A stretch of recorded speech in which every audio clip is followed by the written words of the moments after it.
Amém, irmãos? Pode sentar no seu lugar aí enquanto isso. Em nome de Jesus, fique à vontade. Mas eu quero te pedir, se ligue, fique conectado, fique ligado no que Deus está fazendo. Esses dias o Senhor já tem falado conosco, a gente tem aprendido muito sobre o seu reino e sobre o sacerdócio. Obrigado, Andressa. E o Senhor tem falado muito conosco, como a diaconisa Andressa falou aqui agora há pouco. Às vezes a gente ouve muito tempo, mas a gente não medita profundamente sobre algumas questões. E o sacerdócio de Deus, o sacerdócio do Senhor sobre as nossas vidas, ele é extremamente importante, assim como o reinado dele é extremamente importante. E às vezes a gente pensa que para exercer sacerdócio, a gente precisa de coisas gigantescas. Não, eu quero te dizer, como nos foi ensinado, o sacerdócio ao Senhor, o serviço do sacerdócio, ele já foi instituído muito antes da lei. Sabe por quê, irmãos? Ele foi instituído antes da lei, porque esse sacerdócio, ele faz parte da essência de quem Deus é. O nosso Deus é correto, o nosso Deus é santo, o nosso Deus tem meios para fazer as coisas que Ele faz, e tudo que Ele faz tem ordem e tem decência, e tudo o que Ele faz já existia antes de que viesse a existir. Você consegue entender isso? Tudo o que Ele faz já existia antes mesmo de acontecer. É uma coisa meio louca de entender, mas é assim que Ele é.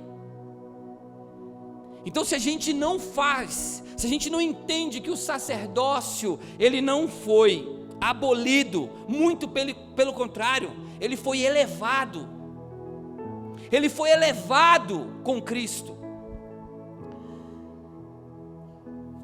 Amém, irmãos? Vamos lá, vamos para a gente poder entender tudo isso junto. Abra sua Bíblia comigo aí no livro de Apocalipse, capítulo 5.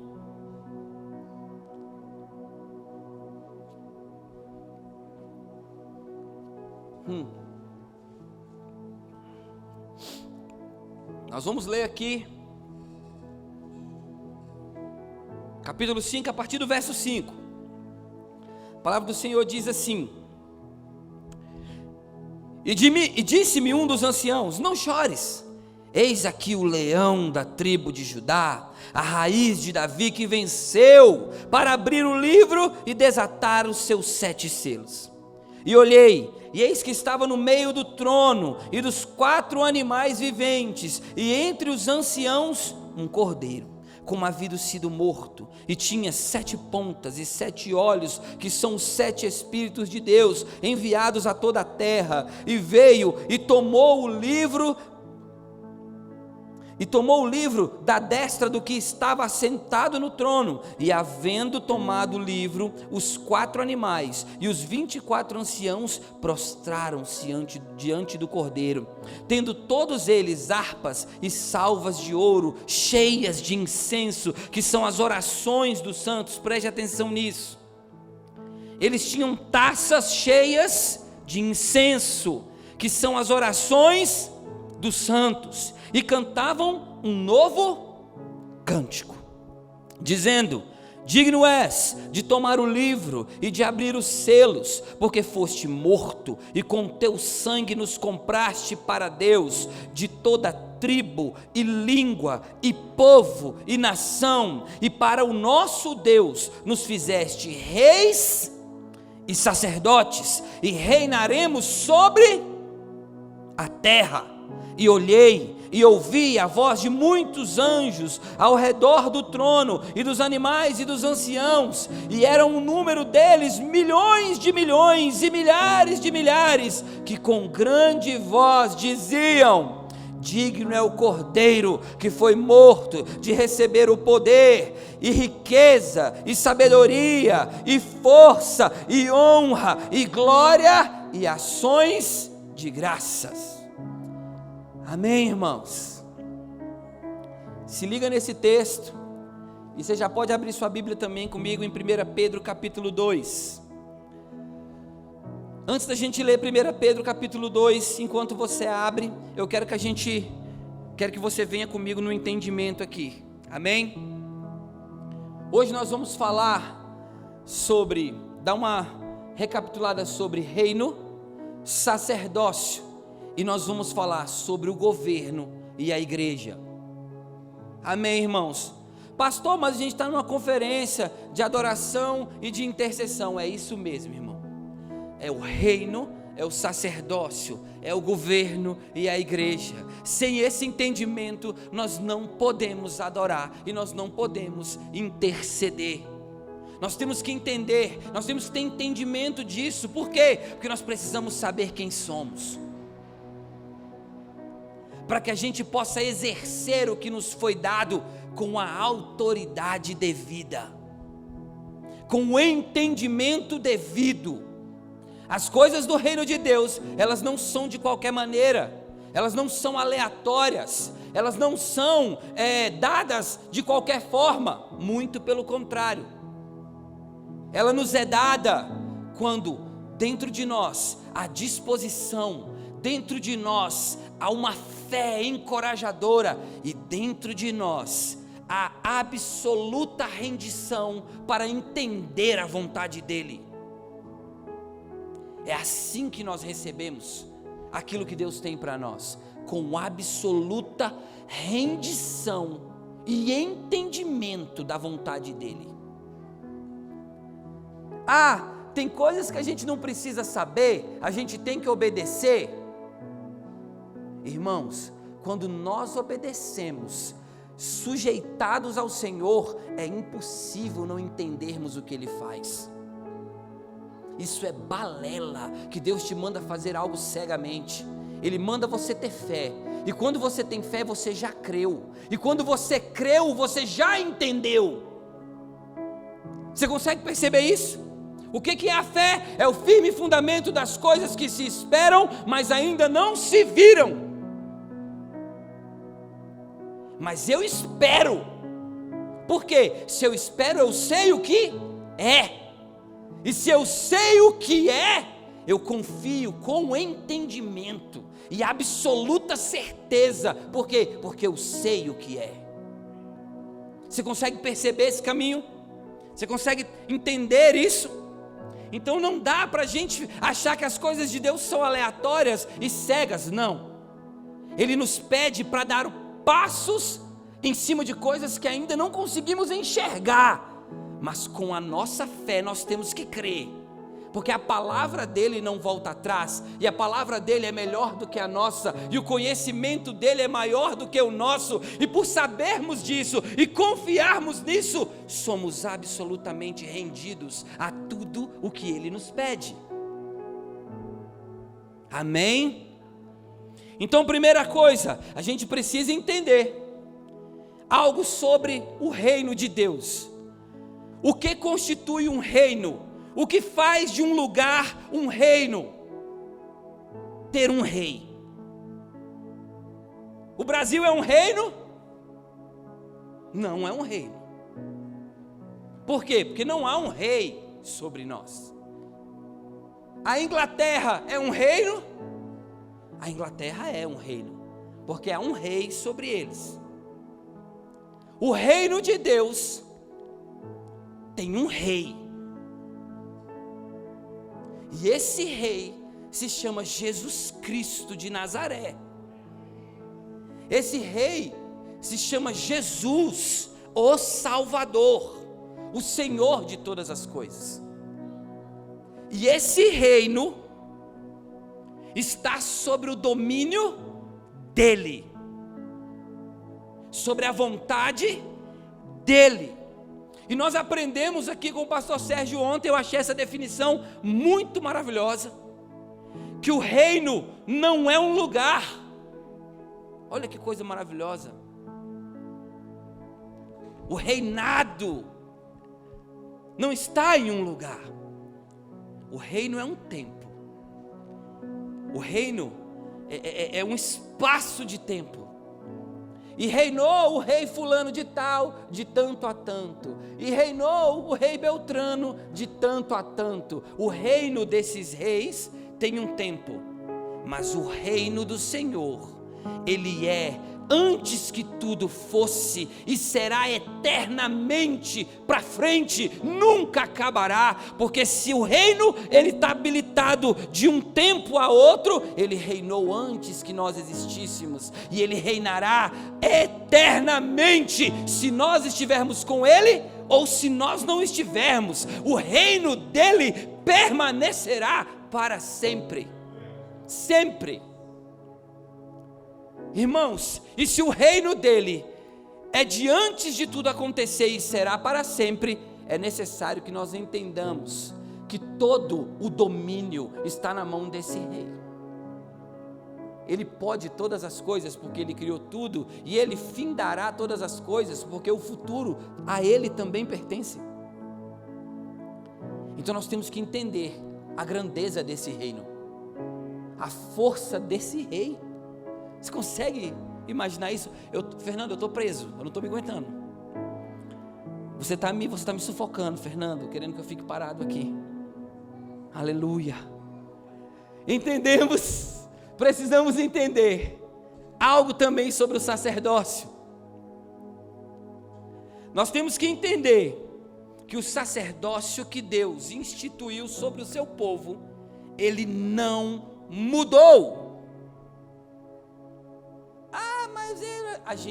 Vocês também aprenderam aqui, nós tivemos uma aula sobre isso aqui, e nós temos que entender que o que mudou foram as leis cerimoniais. Nós não precisamos mais derramar sangue para que o nosso pecado seja expiado, porque Cristo já conquistou isso por nós. Mas o sacerdócio diante de Deus, ele jamais mudará, porque o nosso Deus é imutável. Sabe quando o véu se rasgou? O véu do templo se rasgou e o acesso nos foi dado para entrar. Vocês já me viram falar isso aqui. O acesso me foi dado, a forma de entrar permanece a mesma. As minhas vestes têm que estar limpas, elas têm que ser sagradas, o meu turbante tem que estar impecável, meus pensamentos têm que ser limpos. Eu não posso estar entregue às impurezas desse mundo, eu não posso estar entregue às vontades desse mundo. O pecado não pode me dominar, as vontades desse mundo não podem me dominar, porque eu não pertenço a esse império, eu pertenço ao reino de Deus. Então nada disso pode me sufocar. O sacerdócio permanece o mesmo. Eu tenho que me apresentar a Ele e eu tenho que ofertar a Ele. Não dá para se apresentar diante do Senhor com as mãos vazias. Ninguém pode entrar no santo dos santos, no lugar santo, de mãos vazias. Ninguém. Nós temos que levar algo. Mas Deus não quer que você leve mais o sacrifício de sangue. Ele não quer isso. Ele quer que você apresente outras coisas. Ele quer que você apresente diante dele a sua obediência. Ele quer que você apresente diante dele o seu coração quebrantado.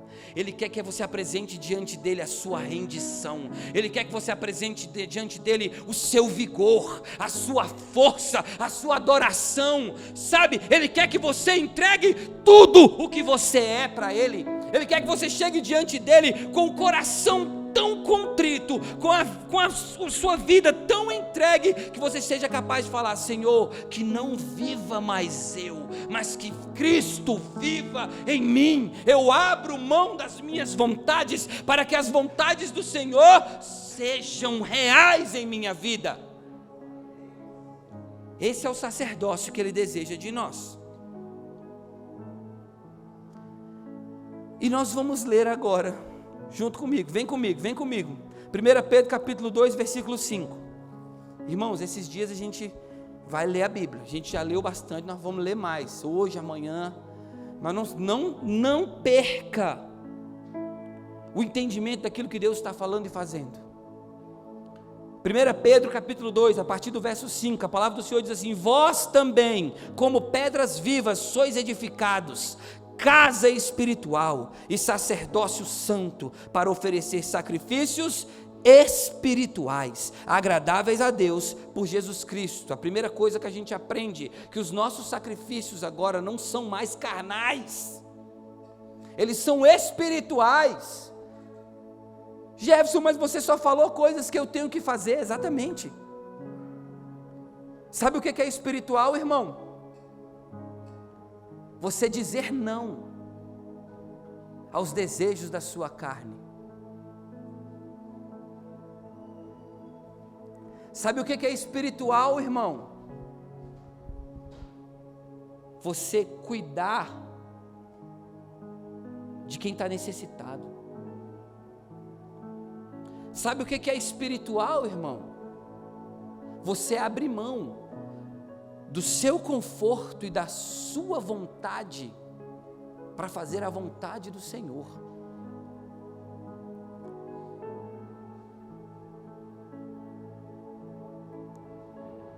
Irmãos, abandonar o pecado não é tão difícil assim, sabia? Porque quando você entende que o pecado ele corrói e destrói você, você começa a ter aversão às coisas que são pecaminosas. Sabe o que é difícil, irmão? Você abrir mão do seu conforto. Irmãos, é pecado você trabalhar o dia inteiro, chegar na sua casa e dar aquela relaxada em frente à televisão? Isso é pecado, irmão? É, irmão? Claro que não é, irmão. Você tem o direito de descansar. Sabe o que é pecado? Você fazer isso todo dia, abrindo mão do tempo que você tem livre para falar com o Senhor. É pecado você trocar a presença dEle por esse conforto. Eita ferro!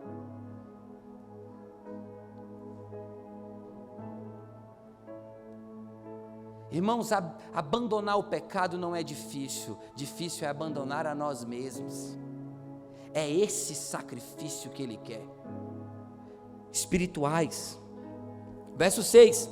Por isso também na Escritura se contém: eis que ponho em Sião a pedra principal de esquina, eleita e preciosa, e quem nela crer não será confundido. E assim para vós, os que credes, é preciosa. Mas para os rebeldes, a pedra que os edificadores reprovaram, essa foi a principal de esquina, e uma pedra de tropeço e rocha de escândalo, para aqueles que tropeçam na palavra, sendo desobedientes, para o que também foram destinados. Irmãos, olha o que Pedro está nos ensinando aqui. A pedra principal, quem crê nela não será confundido.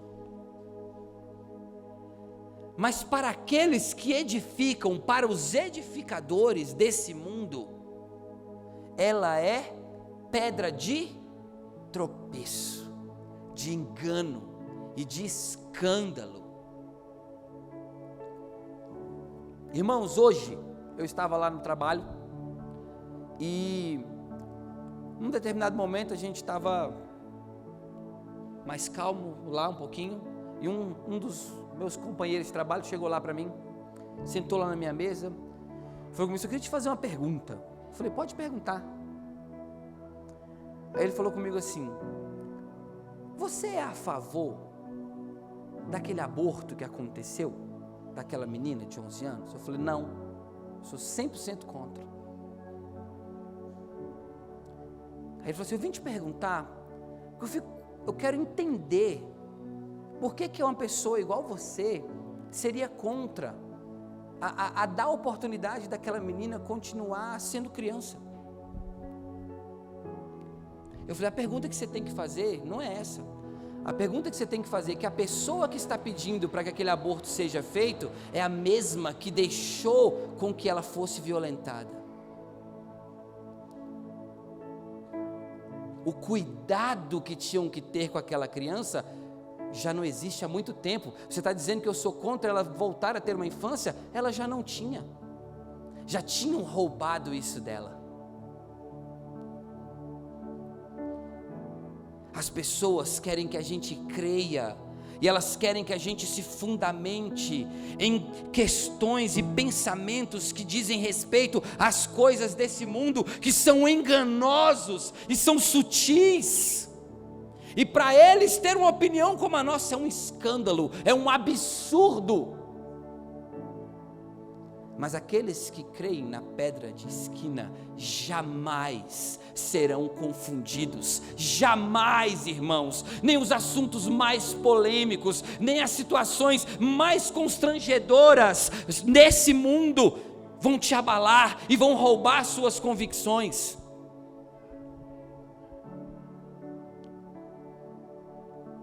E ele me perguntou: cara, como é que você tem tanta certeza do que você está falando? Eu falei: porque quando eu era criança, eu vi o Senhor. E quando eu era adolescente, eu continuei vendo o Senhor. E quando eu me perdi, eu vi o Senhor e me encontrei de novo. E todos os dias eu posso vê-lo. E quando eu vejo Ele, não tem como acreditar em outra coisa, a não ser aquilo que Ele fala para mim. É por isso que eu tenho certeza. Nós não podemos nos confundir, irmãos. Nós não podemos nos confundir.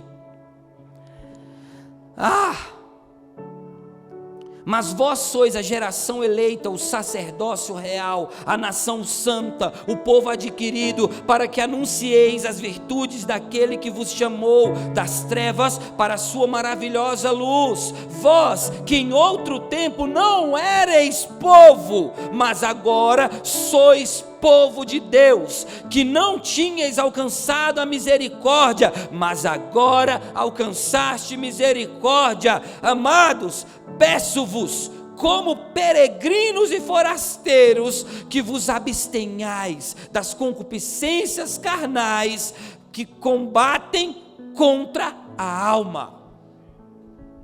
Irmãos, a gente entendeu que o reino é de Deus, é dele. A soberania é dele.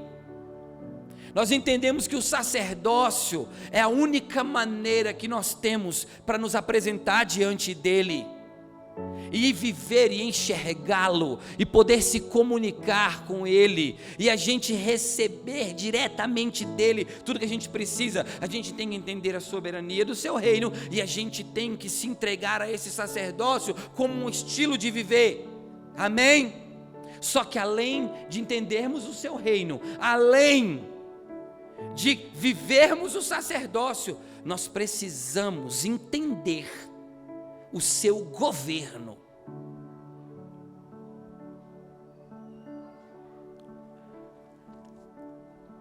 Ele nos chamou do império das trevas para o reino da sua maravilhosa. E olha o que ele fala: eu peço para vocês como forasteiros. Por que ele está falando isso? Porque se a gente agora pertence ao reino do Senhor, nós não pertencemos mais a esse mundo. Então você é forasteiro aqui nesse lugar. E você é forasteiro aqui com uma missão. Existe uma missão para que você cumpra aqui nessa terra. Existe uma missão que o Senhor designou a você aqui nessa terra. E essa missão, parte dessa missão está 100% ligada ao governo que o Senhor tem para nós. Antes nós não éramos o povo dele, agora nós somos. Antes nós não fazíamos parte do seu reino, agora nós fazemos. E quem é esse nós? Quem é esse nós, irmãos? Você, a igreja do Senhor. O Senhor transformou o seu povo na sua noiva. todos aqueles que pertencem a Ele, agora são a sua noiva. O seu comprometimento e a sua preparação é para se casar com Ele, para viver eternamente ao lado dEle. E se você é a noiva dEle e precisa se preparar para viver eternamente com Ele, a primeira coisa que você tem que esquecer são todos os outros amores. Nós tivemos hoje um noivado. Amém ou não amém? Amém, Sandy, glória a Deus, aleluia. A partir desse momento, não se dá para amar outra pessoa. Amém, Breno? E assim somos nós. Nós estamos comprometidos com Ele. Então nós não podemos ter olhos para mais ninguém. Nós somos o seu povo, nós somos a sua noiva.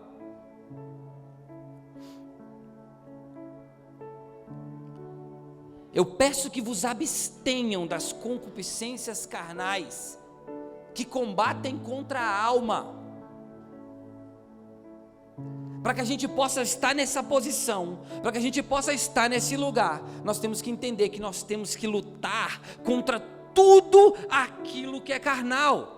Nós temos que lutar contra tudo aquilo que, que oprime a nossa alma e que impede o nosso espírito de governar a nossa vida.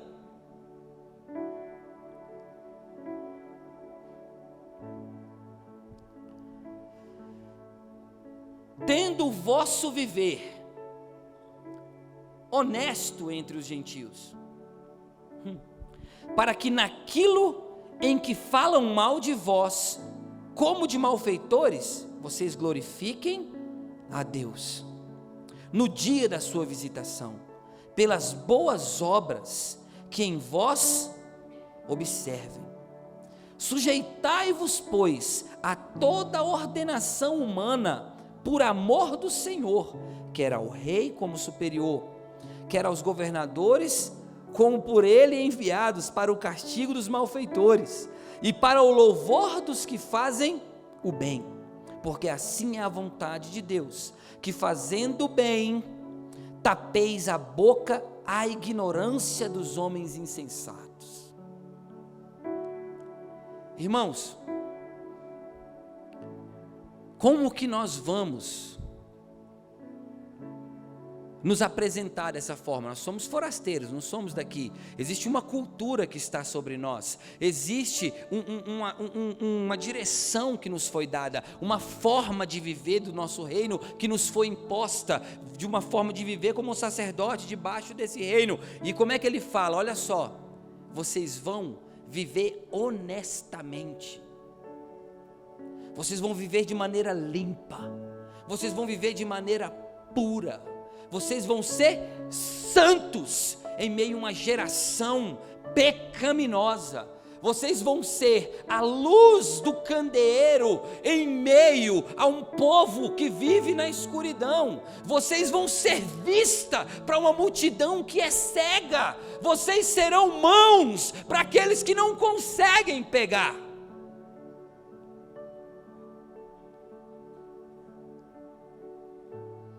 É assim que Ele deseja que nós vivamos. Vivamos, né? Na verdade.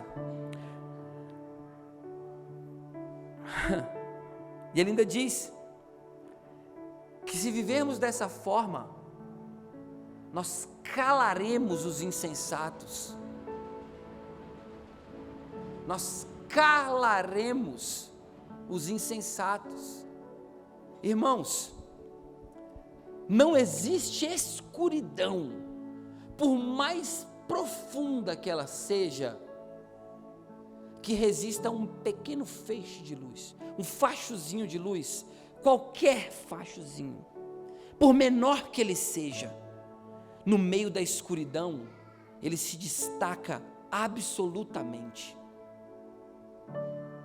Esses dias, o Thiago estava com uma lâmpadazinha lá em casa, uma lanterninha, tim, tim, tim. E ele queria que aquela lanterna funcionasse, ele queria que aquela lanterna ligasse, e as luzes da casa, a televisão, tudo ligada, e ele, pai, ó, minha lanterna, e não sei o que, Aí eu falei, tá bom, filho, a sua lanterna tá legal. Ele, mas ela tá funcionando, não tá, não sei o que, Aí sabe o que ele fez? Desligou as luzes tudinho, Aí, olha a minha lanterna, pai.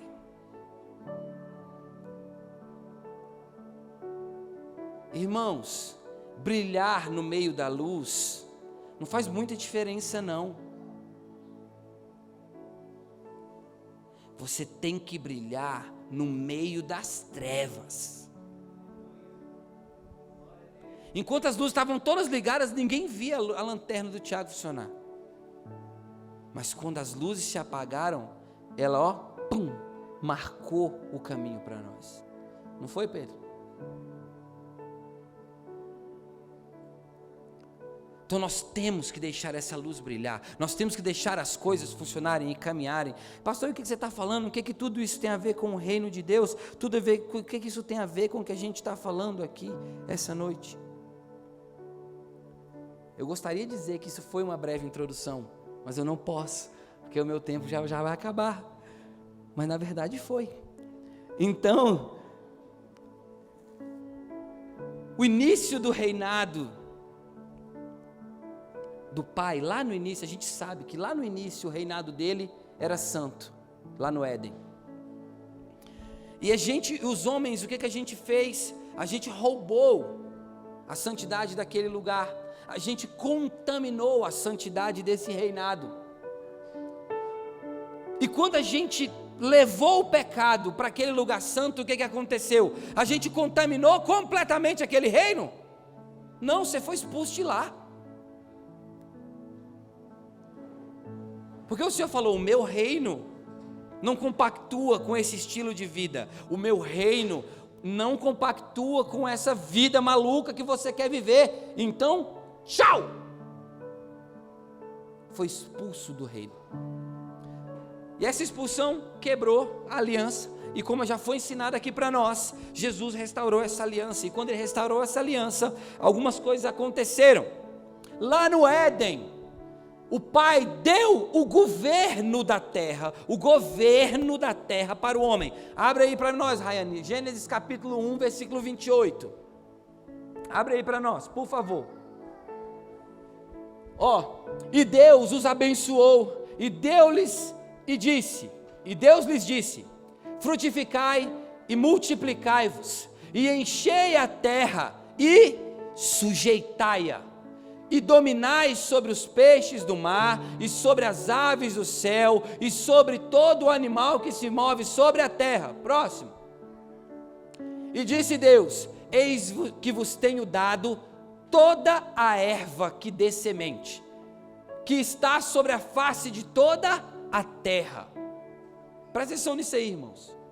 Deus deu para o homem o governo, e Ele falou assim, eu estou dando para você o governo sobre toda a semente, sobre o mantimento de tudo que está sobre a terra. Não era só sobre o Éden, era sobre toda a terra, o homem tinha o governo.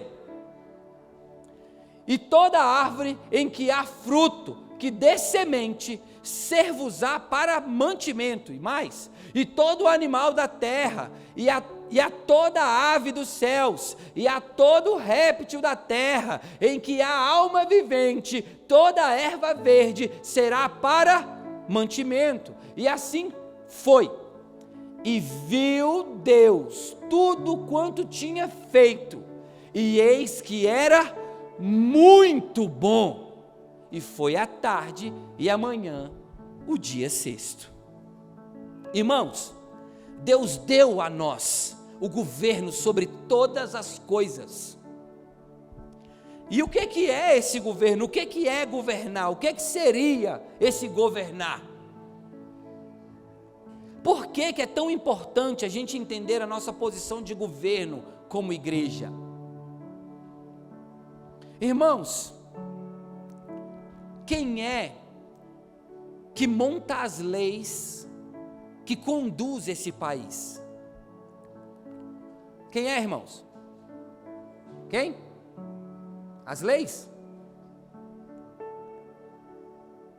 Quem governa esse país, irmãos? Quem? O poder legislativo. Eles que fazem as leis, não é? Lá, as propostas de lei, não vêm todas de lá?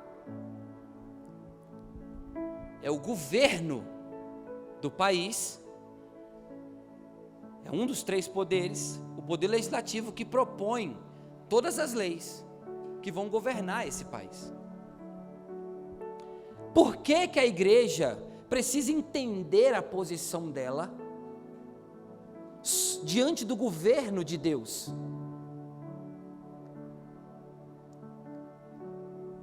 Irmão, as leis, a cultura, o entendimento, a palavra guia, o direcionamento para que um povo ande em uma direção tem que sair de algum lugar. A voz de alguém tem que conduzir essa direção, sim ou não? A igreja precisa conduzir o povo ao governo de Deus, ao reino de Deus, às leis de Deus, ao entendimento das vontades de Deus, a entender o que vem de Deus, o que é certo e o que é errado, aquilo que eu posso e aquilo que eu não posso. A igreja tem que dizer isso. Ah, mas a igreja não vai criar meu filho. Nós nem queremos. Isso é responsabilidade sua. Mas nós vamos ensinar a você, dentro da palavra, o que é certo e o que é errado. E o Senhor põe diante de nós a bênção e a maldição. Escolhe tu, pois, a bênção. Mas se você quiser a maldição, arque com as consequências dela. Está posto diante de nós. E nós, como igreja, temos que estabelecer esse parâmetro e esse entendimento do que é certo e o que é errado. E não adianta nenhuma outra pessoa falar o que é certo e o que é errado, se não estiver dentro do governo de Deus, estabelecido pela igreja e o Espírito Santo. Nos dias de hoje, nós não podemos aceitar. Pronto, e acabou. Ah, pastor, mas o mundo está mudando. O mundo muda desde o início. Era tudo perfeito. A gente leu que lá era tudo perfeito. Deus viu tudo e Ele viu que era muito bom. Não era bom, era muito bom. E o homem resolveu falar: eu não quero mais o muito bom, eu quero avacalhar tudo.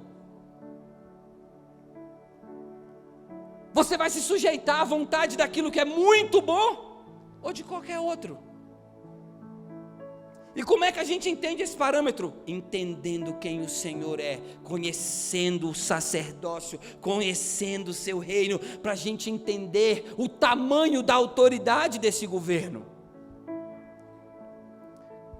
Lá quando Adão e Eva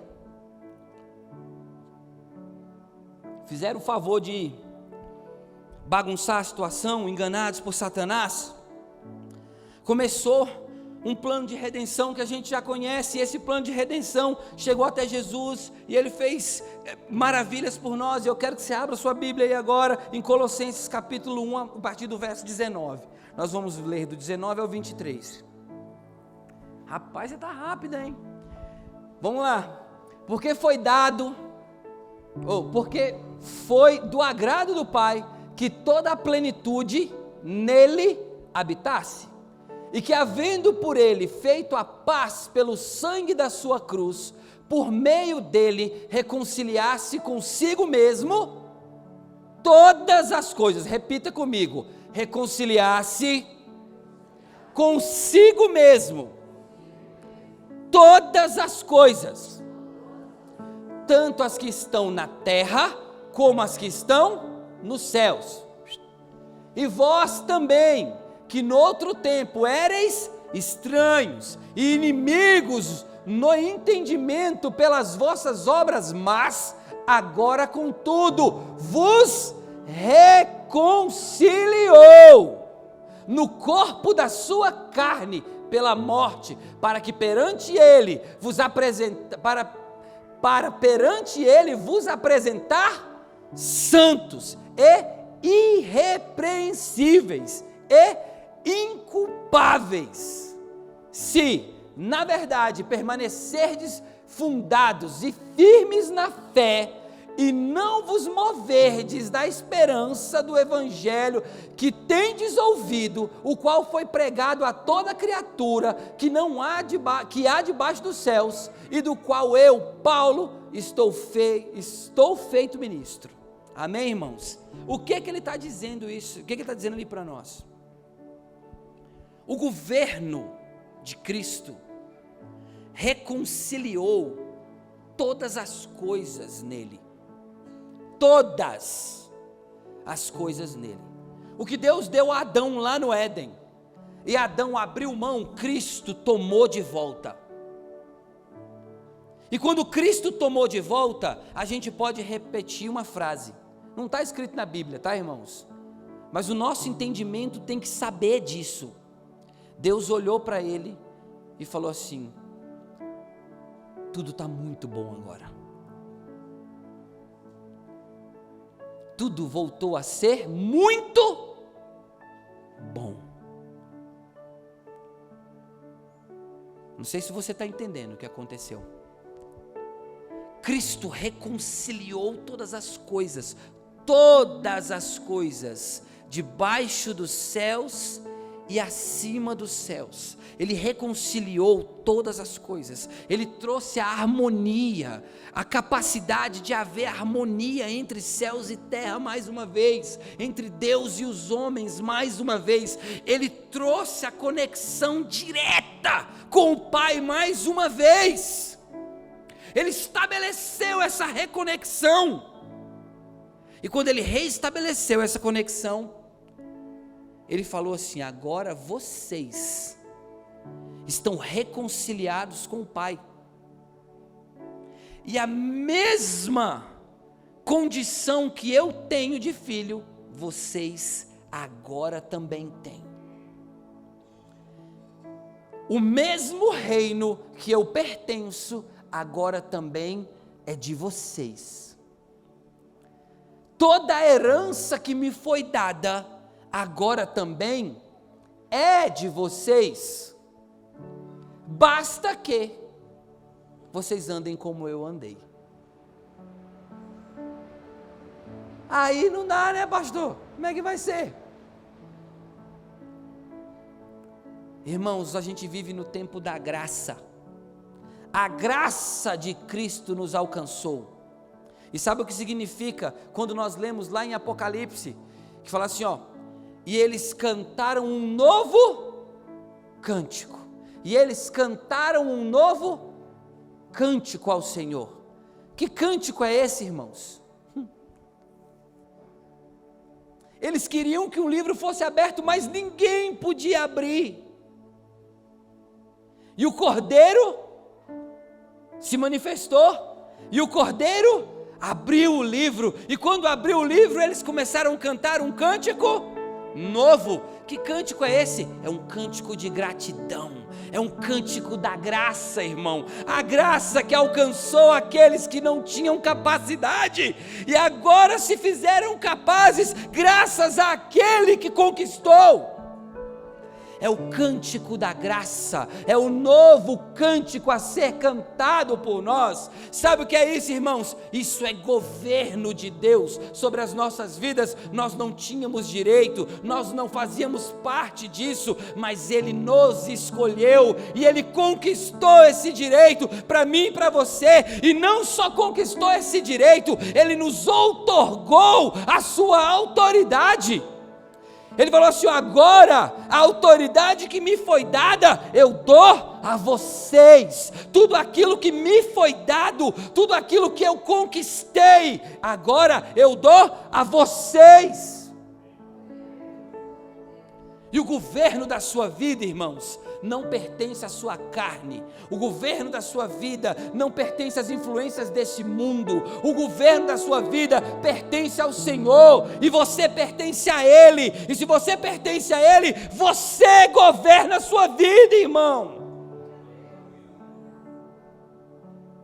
Você tem que governar a sua vida.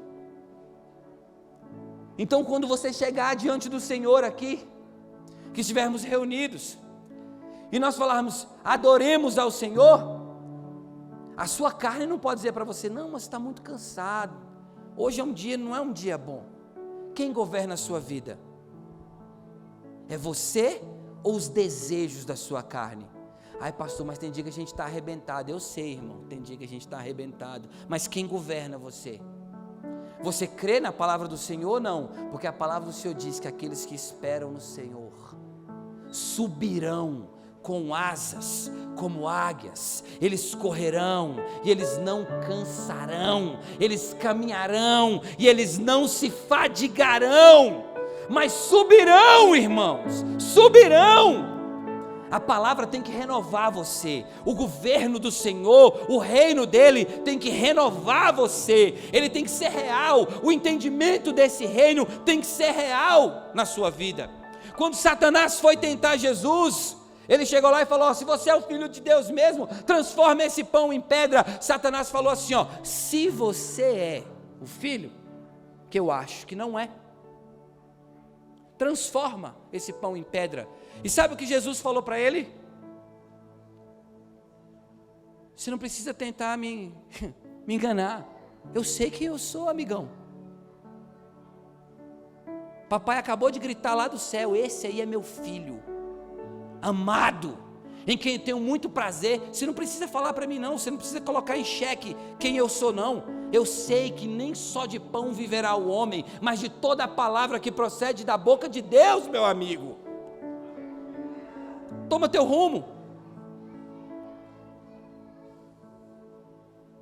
No momento difícil, 40 dias com fome, irmão. Ele foi tentado naquilo que lhe doía. E como é que a gente tem reagido às tentações naquilo que nos dói? A gente consegue levantar e reafirmar o nosso lugar? Eu sei quem eu sou, e nem só de pão viverá o homem. Toca teu rumo, Satanás, você não vai me enganar. Tentação alguma roubará o meu lugar de honra, tentação nenhuma roubará o meu lugar de filho. Eu sou filho, tendo pão ou não tendo pão. Se não tiver pão, a palavra dele vai me sustentar, porque é assim que eu creio. Isso é governo, irmãos, é entendimento. Deixa eu te falar uma coisa, o filho de um rei, ele precisa ser nomeado príncipe? Ou ele já nasce príncipe? Ele nasce príncipe ou não? Por quê? O que ele fez para merecer ser príncipe? Só nasceu. É direito dele. Entenda os direitos que você tem como filho de Deus. Você não precisa lutar para conquistar esse direito, ele já é seu. Você é filho, pronto e acabou. Você não precisa ficar sofrendo, precisa ficar morrendo para conquistar o seu lugar de direito diante de Deus. É seu por herança, Ele te deu, é seu. Nós não precisamos brigar contra aquilo que é verdade, aquilo que está estabelecido. Nós não precisamos lutar contra isso, e nem nos esforçar para isso, é seu.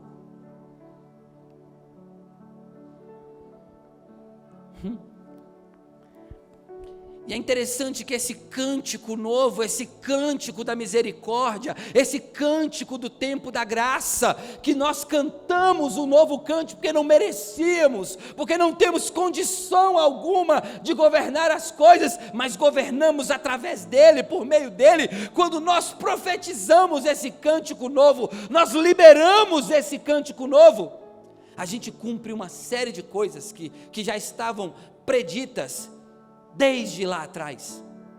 profeta Isaías já tinha dito isso. Isaías capítulo 42, versículo 9 e 10 está escrito assim, ó: eis que as primeiras predições já se cumpriram, e as novas coisas eu vos anuncio, e antes que elas aconteçam, eu vos farei ouvir. Cantai ao Senhor um cântico novo, e o seu louvor até as extremidades da terra. Vós que navegais pelo mar, e tudo quanto nele há, vós das terras do mar e dos seus arredores, louvem ao Senhor. Olha o que o profeta já dizia lá atrás. Vou contar uma coisa para vocês.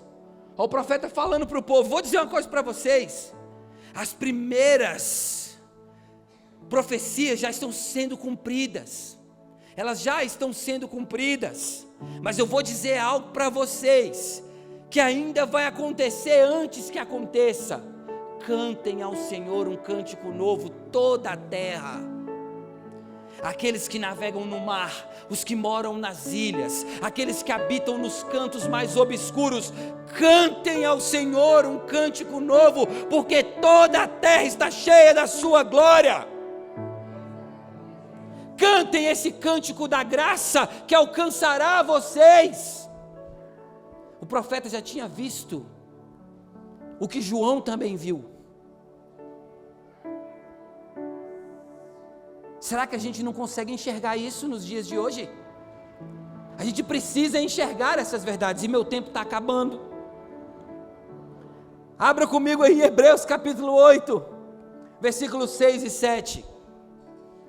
Agora, com efeito, obteve Jesus ministério tanto mais excelente, quanto ele também, mediador de superior aliança, instituída com base em superiores promessas. Porque se aquela primeira aliança tivesse sido sem defeito, de maneira nenhuma estaria sendo buscado lugar para uma segunda aliança. A gente vai caminhar para terminar daqui. Irmãos, Jesus Cristo, Ele recebeu um ministério mais excelente do que todos os outros homens. Ele restaurou a aliança, a segunda aliança.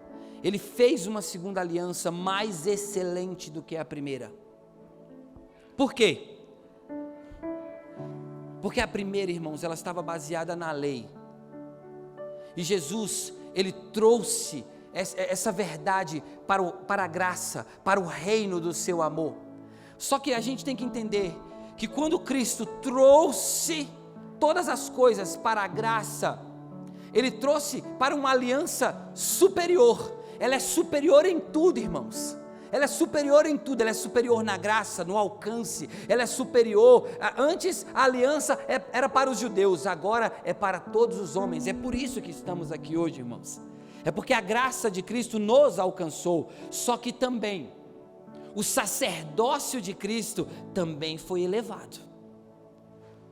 Nós não podemos mais viver só pela lei.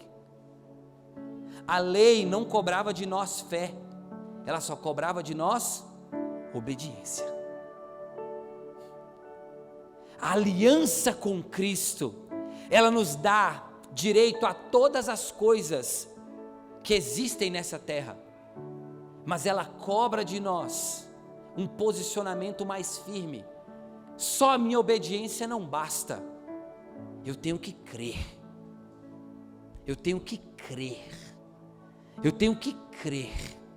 Assim como os heróis da fé que também estão relatados em Hebreus. Eu tenho que crer como Noé creu. Eu tenho que crer como José creu. Eu tenho que crer como Abraão creu. Eu tenho que crer como Isaías creu. Eu tenho que crer como Davi creu, irmãos. Nós temos que crer como Paulo creu. Nós temos que crer como Pedro creu. Creu tanto, Pedro creu tanto, que na sua primeira pregação, mais de 3.000 homens aceitaram o Senhor. Sabem que palavra que ele creu? Ele creu na primeira palavra que Jesus lançou para ele: ei, para de pescar peixe e vem comigo, e eu vou fazer de você pescador de homens. Essa foi a primeira palavra que Cristo lançou para ele. E a primeira palavra que Cristo lançou para ele foi a palavra que ele creu na primeira vez que ele foi pregar. O Senhor disse que eu seria pescador de homens. Eu creio nessa palavra. Ele disse para mim que eu poderia orar e curar os enfermos. Ele disse para mim que eu podia orar e expulsar os demônios. Ele disse para mim que eu colocaria em liberdade aqueles que estão cativos. Ele disse para mim que no nome dele nós poderíamos todas as coisas. Então escuta aqui o que eu vou falar para vocês. E ele começou a falar. E todos creram no que ele falava. Sabe por quê, irmãos? Porque o governo estava sobre ele naquele momento. A autoridade estava sobre ele naquele momento. Que autoridade, que governo é esse? O mesmo de Cristo. Quando Cristo falou para ele: Pedro, você me ama, então cuida das minhas ovelhas. Você me ama, Pedro, cuida das minhas ovelhas. Você me ama, Pedro, cuida das minhas ovelhas. E ele falou: Senhor, o Senhor sabe. O Senhor sabe de todas as coisas. E naquela hora todas as convicções da vida de Pedro vieram à tona.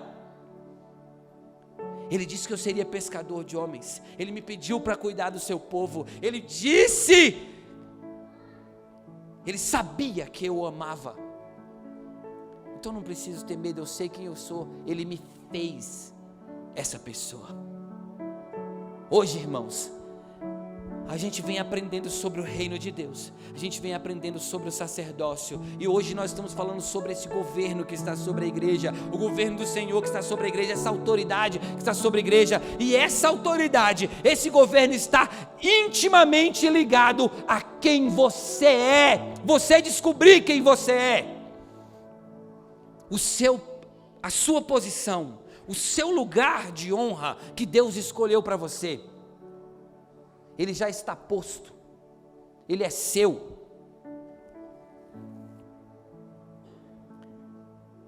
E em Apocalipse, lá no capítulo 5, no verso 10, eu acho que é o 10, vê se é o 10 aí para mim. Isso. Chamado por, cadê? 10, cadê? É o 10 mesmo. E para o nosso Deus, nos fizeste reis e sacerdotes, e reinaremos. Lê comigo isso aqui, irmãos. E para o nosso Deus nos fizeste reis e sacerdotes, e reinaremos. Mais uma vez, lê comigo aqui. E para o nosso Deus nos fizeste reis e sacerdotes, e reinaremos sobre a terra. Jesus te constituiu rei e sacerdote. Ele te deu o reino e ele constituiu o sacerdócio sobre você, para que você governe sobre a terra, para que você governe sobre a sua vida, para que você governe sobre a igreja, para que você governe sobre os assuntos pertinentes à caminhada da sua vida e da sua família. Ele trouxe você para esse ponto. Ele colocou você nesse lugar. E nós estamos em uma conferência de adoração e intercessão. Eles clamaram, quem será digno de abrir o livro? E eles prantearam, e eles choraram, porque eles queriam alcançar aquele lugar, mas não podiam. E o Cordeiro se revelou. E quando eles alcançaram o lugar que eles desejavam, através do Cordeiro, eles adoraram, eles cantaram um cântico novo. Sabe o que nos falta? cantar o cântico novo. Cantar o cântico novo. Renovar as nossas forças na presença dEle e cantar um cântico novo. Como a corça, andando em lugares mais elevados, em lugares mais altos, correndo por colinas mais altas, deixar de andar no raso, deixar de andar nos lugares ermos, deixar de andar nos lugares baixos e começar a caminhar em lugares mais altos, crer que esses lugares altos estão disponíveis para nós e viver como quem anda nesses lugares altos, crendo plenamente nesses lugares.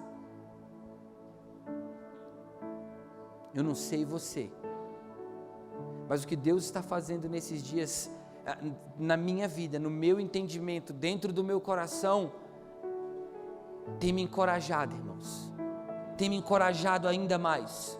O que Deus tem feito nesses dias, aqui nesse lugar, sobre as nossas vidas, e quando eu digo esses dias, não só esses 4 dias de conferência que nós estamos vivendo, não, o que o Senhor tem feito nesses últimos meses aqui nesse lugar, tem me encorajado, irmãos, a tomar decisões que eu não tinha coragem de tomar. Eu não sei o que Ele está fazendo com você, mas eu quero dizer para você, dentro de mim está brotando um cântico novo. Dentro de mim está nascendo uma gratidão genuína e verdadeira a Ele, porque eu tenho conseguido enxergar aquilo que Ele tem sonhado para nós, e eu não só consigo enxergar, mas eu consigo crer que tudo isso vai ser real. Eu não sei você, mas se hoje você não tem fé suficiente para isso, eu quero te dizer, eu tenho. Você vai viver aquilo que Deus está nos prometendo, porque Ele não nos deixará abandonados, porque nós não somos qualquer um, nós somos príncipes do seu reino, nós somos filhos desse rei, e esse lugar é nosso, mas nós temos que tomar esse lugar, nós temos que nos levantar e clamar e gritar e prantear até que o Cordeiro se revele, até que Ele se revele.